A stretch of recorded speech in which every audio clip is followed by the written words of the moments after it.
আসসালামু আলাইকুম, কন্নিচুয়া। আমি হৃদয় মিয়া।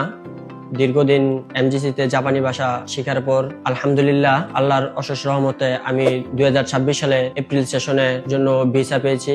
আলহামদুলিল্লাহ এই ভিসা পাওয়ার পেছনে যাদের দীর্ঘদিন আমাকে গাইডলাইন দেওয়া হয়েছে, আমার প্রিয় সেন্সে গোলাম কিবরিয়া স্যার, যার কথা না বললেই নয়।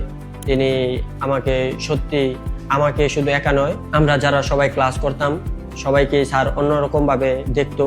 যখনই আমরা স্যারকে কোনো কারণে পড়ার কারণে স্যারকে মেসেজ দিতাম বা স্যারকে নক দিতাম, সেটা যত রাতই হইতো বা যখনই হইতো, আমরা স্যারকে সবসময় কাছে পেতাম।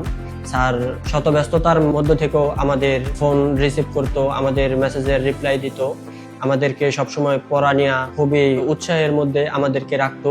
যতটা বলতেছি আসলে স্যারকে আমাদের বলাটা কম হয়ে যাচ্ছে। আপনারা হয়তো যারা এই ভিডিওটা দেখতেছেন, স্যারের সাথে আপনারা কথা বললে বুঝতে পারবেন স্যার আসলে কেমন মানুষ। এবং এই পুরো এমজিসি পরিবার আমাদের সাফল্যের জন্য, যে আসলে আমাদের নিজের পরিবার ছাড়াও যে আরেকটা শিক্ষা প্রতিষ্ঠানের স্যার, ম্যাম, নাজিম ভাই যারা আছেন, তারা যে আসলে আরেকটা পরিবার, এটা আমি এমজিসিতে আইসা বুঝতে পারছি। এই এমজিসি থেকে অনেকেই আমরা একত্রিত হয়ে পড়াশোনা করে এপ্রিল সেশনে ভিসা পেয়েছি আলহামদুলিল্লাহ। প্রসেসিং এর সমস্ত কাজ করেছে নাজিম ভাইকে অসংখ্য ধন্যবাদ। আসলে নাজিম ভাইও এমজিসির মধ্যে আসলে অন্যরকম একজন মানুষ। নাজিম ভাই এরকম ভাবে আমাদের সাথে মিশছে, আসলে বড় ভাইয়ের মতো সব সময় আমাদেরকে ছোট ভাইয়ের মতো দেখছে। নাজিম ভাইকে যে স্যার বলবো ওইটা আসলে ভিতর থেকে আসে না।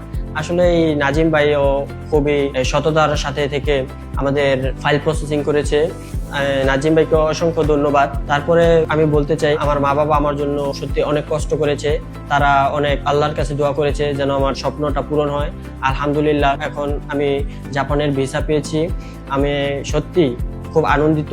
এই ভিডিও দেখার পর আপনারা এমজিসিতে আসেন, এসে এমডি স্যারের সাথে কথা বলেন, গোলাম কিবরিয়া স্যার আছে, নাজিম ভাই আছে, এদের সাথে কথা বলেন। এদের সাথে কথা বলেও আপনি বুঝতে পারবেন যে এমজিসিতে আসা কেন দরকার।